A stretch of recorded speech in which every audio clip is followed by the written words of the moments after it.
Hey guys, what's going on? It's me, Paterson, and welcome back to a new video.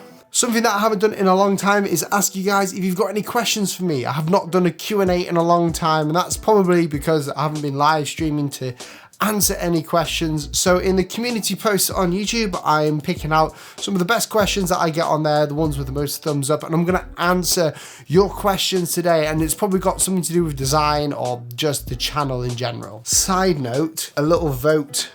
Should I cut my hair or just keep it going? Because at the minute it's getting really embarrassingly long. I can't even fit it in my hat without it hurting anymore. Okay, so the first question I'm going to pick is from Roberto Armstrong. His question is, if you could design in any decade over the past century, which would you choose?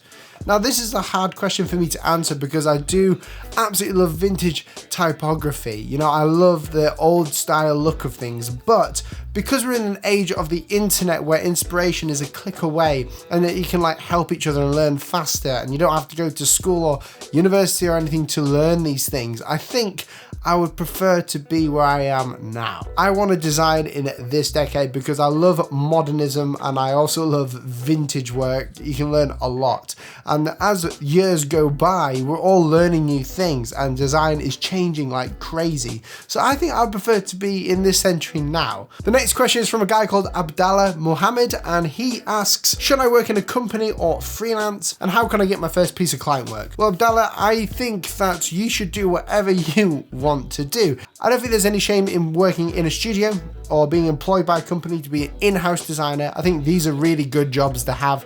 There's no sticking your nose up at it. I think it's just a way of being able to do what you want to do. Here's a really good question. It's from Christy M, and she says, beginner's question, how much time should be spent on a logo if you're not getting paid much? Designing for family and close friends. Okay, so this question I've not really been asked before, but I've got a lot to say about it. If you're a designer or just someone starting out and you're not getting paid and you're used to getting paid, you know, and some family member asks you to design their logo, I've had this with a friend. So my friend, he is in the fence maker industry. He creates fences. He's a contractor, and he basically has this big fence knocker thing, and we live in a very rural area. So he goes around, makes fences. He did not have a logo, and you know, I even just said to him when I was in the pub, I had my laptop there, I said, I'll just make you a quick logo. And he still uses that logo and it's still good. The moral of the story is, if you're going to make one for friends, just do it on a whim. If it's not a contracted piece of work, you don't have to spend ages on it.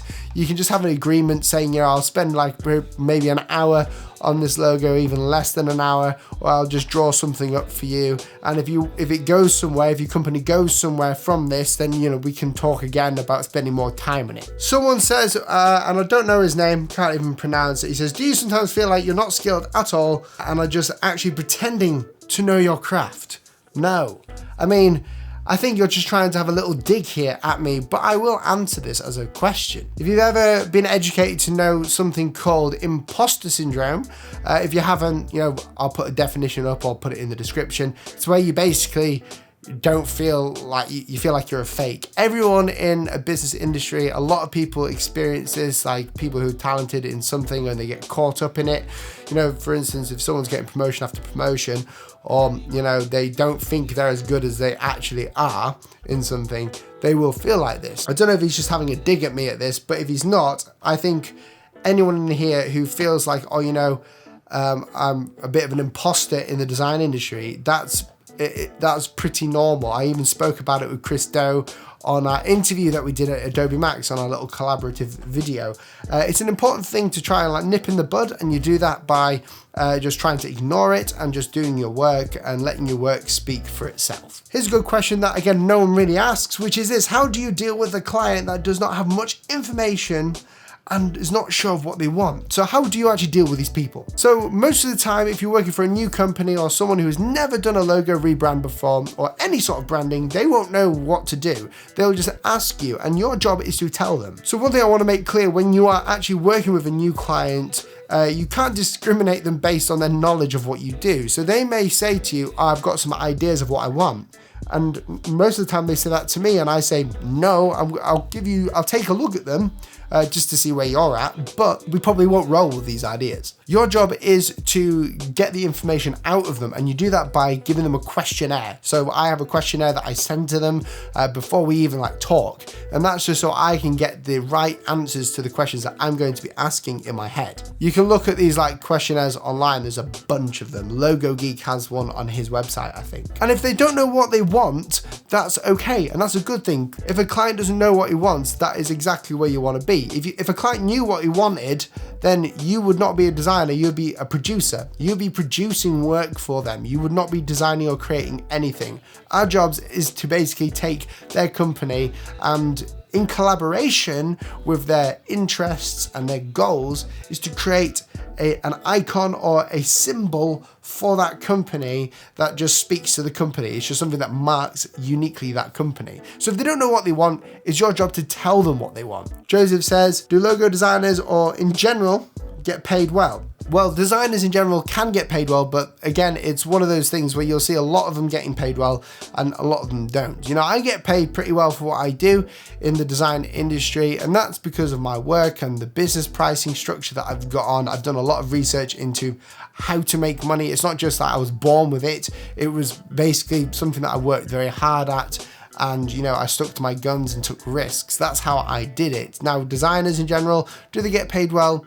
I guess so. It is one of those industries where people do get paid quite a bit. But again, in-house designing, you may get paid well, but not as well as someone else. So it's not about being paid well. It's whether you enjoy your job and if you can afford to live where you are currently abiding. Does that make sense? Zain Amin says, how do you design a portfolio? I don't know if you've checked out my portfolio, but it's not very good at the minute because I just don't put anything up there. My Instagram and my YouTube are kind of like my portfolio, but designing a portfolio is pretty easy. You don't have to put any work that you've done for a company in there. I rarely do that unless I really like the project and I would love to work on that project again. I would share that. You would have a portfolio online to show potential clients what you can do. Now, if you show someone what you can do and you don't like what you do, you don't put it up because you won't like the work that you're going to get. The work that you put on your portfolio, which is supposed to be your best work that you're most proud of doing, is the work that you want to put up there that you will get from clients. A portfolio is kind of like showing them, saying, hey, look what I can do,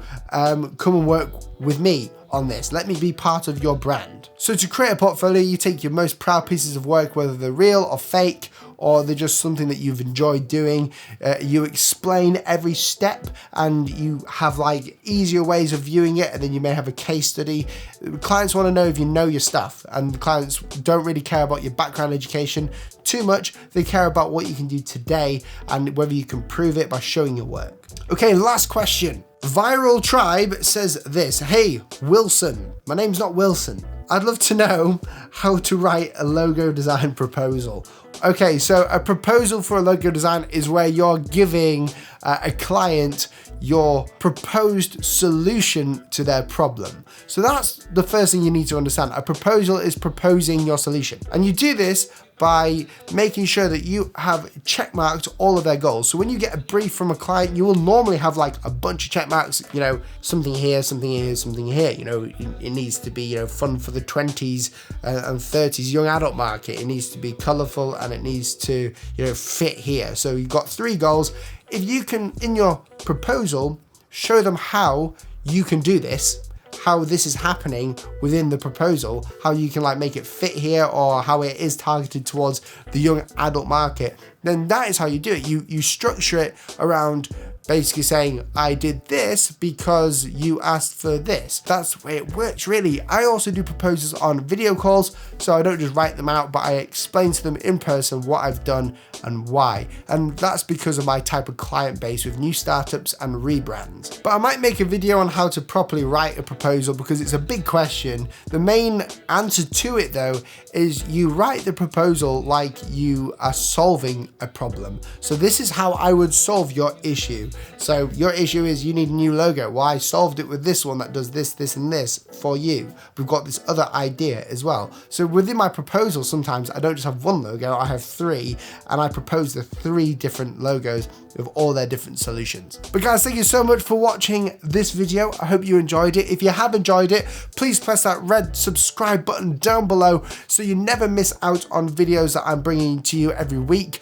Also, hit that notification bell because YouTube sometimes, even when you do subscribe to the channel, does not show you on your phone or on your computer that I've uploaded. So some of you have been missing my videos, which is really sad. So make sure you press that as well. Also, a huge shout out to the sponsor of this channel and this video, Squarespace. Squarespace gives you the ability to create a beautifully crafted website very quickly, very inexpensively, and you don't need to be a wizard to know what you're doing. I use Squarespace as my main website. It's where I sell brushes. It's where I have clients contact me. It's where my portfolio is. I have all my information on there and it's been invaluable to me and it hasn't broken the bank. If you would like 10% off Squarespace, then click that link down below in the description. It helps me, the channel, out if you do that, and also I hope it helps you out as well. They are very good. You can create awesome websites with hundreds of themes. I can't speak more than enough good things about them. But guys, thank you so much for watching this video, and I'll catch you in the next one. See you soon. Bye.